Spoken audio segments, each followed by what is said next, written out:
Assalamualaikum warahmatullahi wabarakatuh. Perkenalkan, nama saya Rudi Taufik. Saya dari Fakultas Ekonomi Prodi Manajemen akan menjawab 5 soal bahasa Indonesia yang diberikan oleh Ibu dosen Rina Arirahman MPD. Yang pertama, jelaskan 12 sifat bahasa dan juga contohnya. Untuk poin A, bahasa adalah sebuah sistem. Sistem adalah sesuatu yang tersusun teratur dan berpola. Kata sistem dapat diartikan sebagai suatu susunan teratur yang berpola sehingga membentuk suatu keseluruhan yang bermakna atau berfungsi. Artinya, sistem bukanlah sesuatu yang berdiri sendiri. Sistem adalah keseluruhan dari sistem bawahan yang membentuknya. Poin selanjutnya, sifat bahasa yaitu berwujud lambang. Lambang dalam bahasa Indonesia juga dikenal dengan simbol. Secara sederhana, lambang diartikan sebagai suatu benda yang mengandung maksud tertentu. Ditinjau dari ilmu bahasa, lambang dapat berbentuk abjad, angka, dan pelafalannya atau bunyi. Bunyi dikategorikan sebagai lambang sebab bunyi adalah bagian dari tanda. Yang ketiga, sifat bahasa yaitu berupa bunyi. Bunyi dan suara adalah dua kata yang sama atau bersinonim. Namun, untuk membedakan dua kata tersebut dapat menyimak penjelasannya, yaitu suara adalah bunyi yang dikeluarkan dari alat ucap manusia ataupun hewan dan gesekan benda. Bunyi adalah sesuatu yang terdengar oleh alat dengar, disebut suara ketika bunyi dihasilkan, disebut bunyi ketika suara diterima. Yang selanjutnya, sifat bahasa yaitu bermakna. Ciri lain dari bahasa adalah memiliki makna. Makna atau arti dan pengertian makna yang diberikan pada suatu bentuk kebahasaan.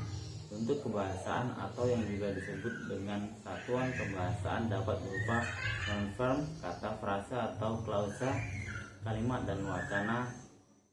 Bentuk kebahasaan tersebut pasti memiliki makna, entah itu makna leksikal, non-verb, dan kata gramatikal atau frase, klausa, dan kalimat, atau makna pragmatikal atau konteks wacana. Berdasarkan hal tersebut, dapat dipastikan bahwa semua ucapan yang tidak bermakna bukanlah bahasa. Hal ini sejalan dengan fungsi bahasa sebagai bunyi, sebab tidak semua bunyi dapat disebut dengan bahasa. Pun begitu juga dengan fungsi bahasa sebagai lambang. Semua lambang yang tidak mempunyai makna tidak dapat disebut dengan bahasa. Perlu diperhatikan pula bahwa untuk bahasa yang belum diketahui maknanya bukan berarti tidak memiliki sebuah makna. Yang selanjutnya, fungsi bahasa konvensional. Konvensional artinya berdasarkan pemufakatan atau kesepakatan suatu kelompok.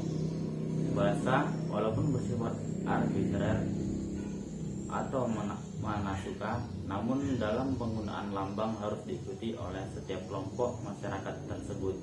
Misalnya, kelompok masyarakat bahasa Indonesia harus mengikuti aturan yang telah disepakati oleh masyarakat Indonesia.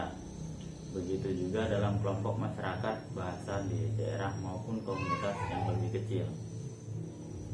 Selanjutnya,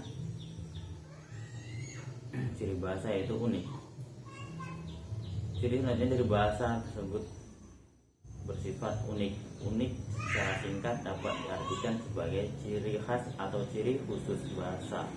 Bersifat unik artinya bahasa memiliki ciri khas tersendiri pada setiap sistem dan penggunaannya. Misalnya, rumpun bahasa Melayu seperti bahasa Kalimantan, Filipina Utara, Sulawesi, Jawa, dan Sumba.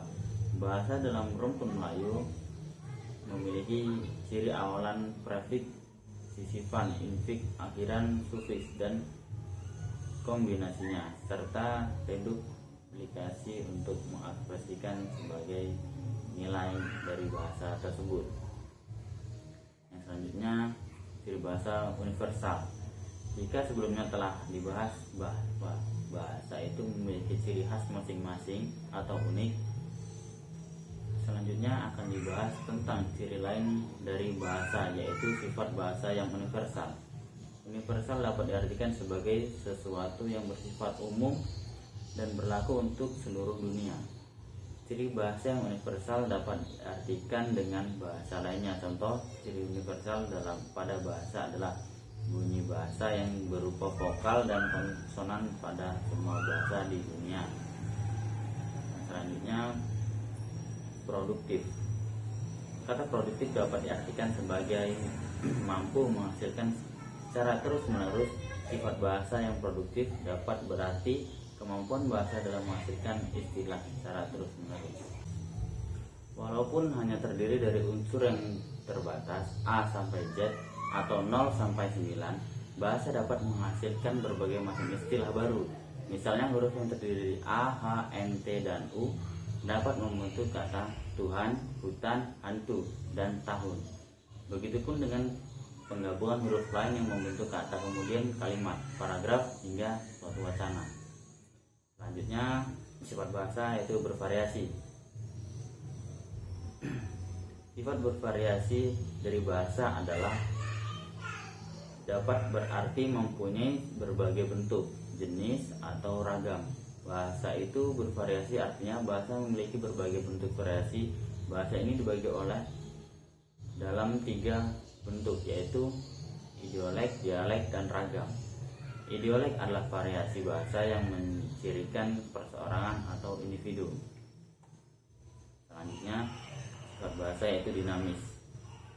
Dinamis adalah kata sifat yang berarti cepat bergerak dan mudah menyesuaikan diri dengan keadaan. Bahasa bersifat dinamis artinya bahasa mengikuti dan menyesuaikan dengan keadaan atau masyarakat penggunaannya. Oleh karena sifat bahasa yang dinamis, maka bahasa selalu berubah, tidak tetap dan selalu aktif ataupun tidak diam. Bahasa yang bersifat dinamis tersebut berlaku pada semua sistem bahasa. Perubahan itu dapat berbentuk kemajuan, kemunduran, perluasan, atau pengempitan tergantung penggunaan dari bahasa tersebut. Yang selanjutnya, fungsi bahasa, sifat bahasa, alat interaksi sosial. Selanjutnya, sifat lain dari bahasa merujuk pada fungsi bahasa, yaitu alat interaksi sosial.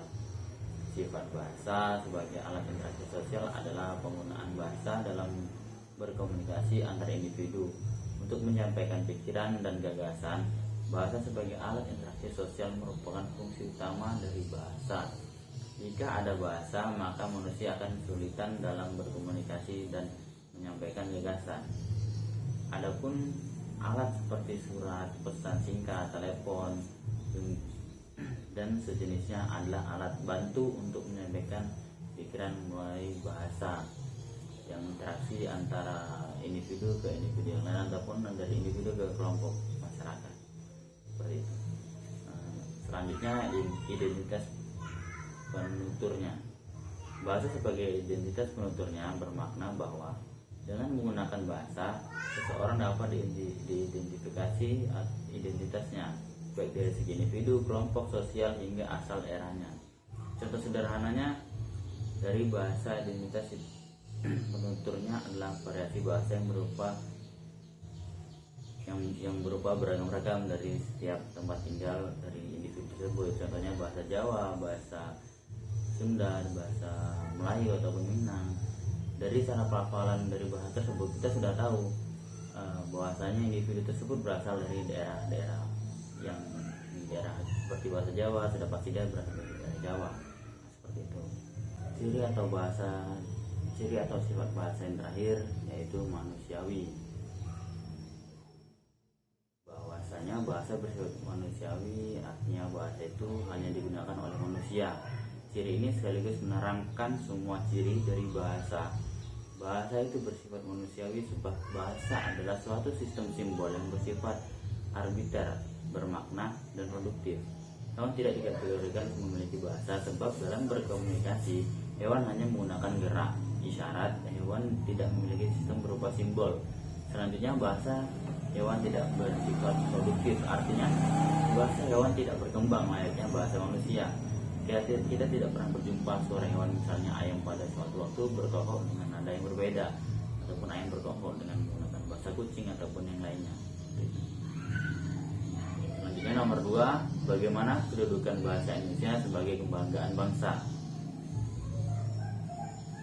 Jawabannya adalah dalam kedudukannya sebagai bahasa nasional, bahasa Indonesia berfungsi sebagai lambang kebanggaan kebangsaan, identitas nasional, media penghubung antar warga, antar daerah dan antar budaya, serta media pemersatu suku, budaya, dan bahasa di Nusantara. Maksudnya dari gagasan tersebut yaitu dengan adanya bahasa Indonesia, maka di setiap suku di Indonesia, bahkan di pulau, di setiap daerah dapat berkomunikasi menggunakan bahasa Indonesia. Bayangkan jika tidak ada bahasa Indonesia sebagai kebanggaan bangsa, apakah mungkin bahasa Jawa dari suku Jawa bertemu dengan suku Melayu misalnya dari daerah Riau atau dari daerah manapun, tentu tidak akan bisa berkomunikasi dengan baik jika tidak ada bahasa Indonesia tersebut. Itu tadi maksud dari kedudukan bahasa Indonesia sebagai kebanggaan bangsa tersebut. Yang selanjutnya nomor 3, jelaskan perbedaan makna denotatif dan makna konotatif disertai contoh. Yang pertama, pengertian makna denotatif dan makna konotatif.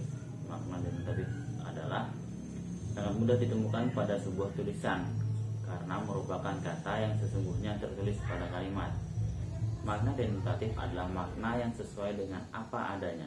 Denotatif adalah suatu pengertian yang dikandung sebuah kata secara objektif. Sering juga makna denotatif disebut makna konseptual. Kata makan misalnya bermakna memasukkan sesuatu ke dalam mulut, dikunyah dan ditelan. Makna makan adalah salah satu contoh dari makna denotatif tersebut. Sama seperti minum. Selanjutnya pengertian dari makna konotatif. Dikenal dengan makna asosiatif, makna yang timbul dari sikap sosial, sikap pribadi, dan kriteria tambahan yang dikenakan pada sebuah makna konseptual. Seiring berjalannya perkembangan ilmu sastra, makna konotatif semakin berbeda dan tidak tetap.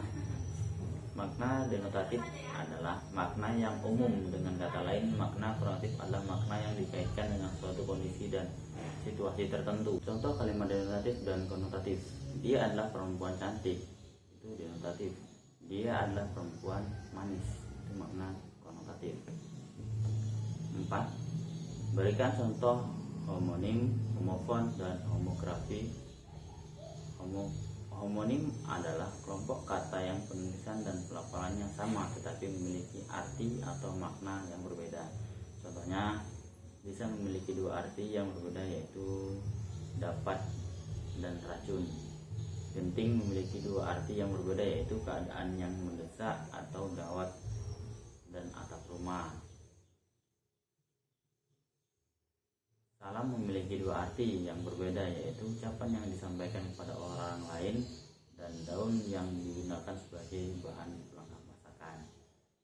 Selanjutnya contohnya bulan memiliki dua arti yang berbeda, yaitu sebutan untuk waktu yang diperlukan untuk bulan mengitari matahari, bulan atau bulan di kalender, dan nama dari satelit bumi. Kali memiliki dua arti yang berbeda, yaitu sungai dan operasi bilangan ataupun perkalian. Selanjutnya homograf adalah kelompok kata yang memiliki penulisan yang sama tetapi lafal dan maknanya berbeda. Contohnya apel memiliki arti nama buah dan kegiatan berkumpul untuk melaksanakan upacara, itu apel dan apel maksudnya. Selanjutnya serang memiliki arti kegiatan menyerbu lawan dan nama dari suatu daerah di provinsi Banten, itu serang dan serang, itu biasanya sama cuman pelafalannya berbeda. Tahu memiliki arti mengerti sesuatu dan nama makanan yang terbuat dari kedelai. Selanjutnya mental memiliki arti kondisi kejiwaan seseorang dan terlempar karena berbenturan dengan benda lain. Mental dan mental. Selanjutnya memerah memiliki arti memeras susu atau memerah susu dan berubah warna menjadi merah. Selanjutnya, homofon adalah kelompok kata yang memiliki pelafalan yang sama tetapi penulisan dan maknanya berbeda. Contohnya, masa memiliki arti jangka waktu dan massa yang berarti kumpulan orang. Selanjutnya, sanksi memiliki arti keraguan dan sanksi yang berarti sebuah hukuman. Selanjutnya, bank memiliki arti tempat penyimpanan uang dan bank yang berarti panggilan terhadap kakak laki-laki. Selanjutnya, syarat memiliki arti ketentuan yang harus dipenuhi dan syarat yang berarti penuh. Rok yang memiliki arti jenis pakaian yang digunakan wanita dan rock yang berarti aliran musik. Selanjutnya pertanyaan soal yang kelima, yaitu berikan contoh ragam bahasa ilmiah. Ragam bahasa ilmiah adalah salah satu banyak keunikan bahasa Indonesia yang untuk penulisan kata ilmiah. Contoh kalimat ragam bahasa ilmiah: pertama, pergeseran nilai-nilai budaya asli bangsa Indonesia terjadi karena masuknya pengaruh budaya barat ke Indonesia. Yang selanjutnya, saat terjadi kekacauan di pasar yang ramai, pencuri berhasil ditangkap sama polisi. Lagi, contohnya, untuk mengetahui apakah baik buruknya pribadi serta sifat seseorang dari tingkah lakunya dalam kehidupan sehari-hari. Demikian jawaban dari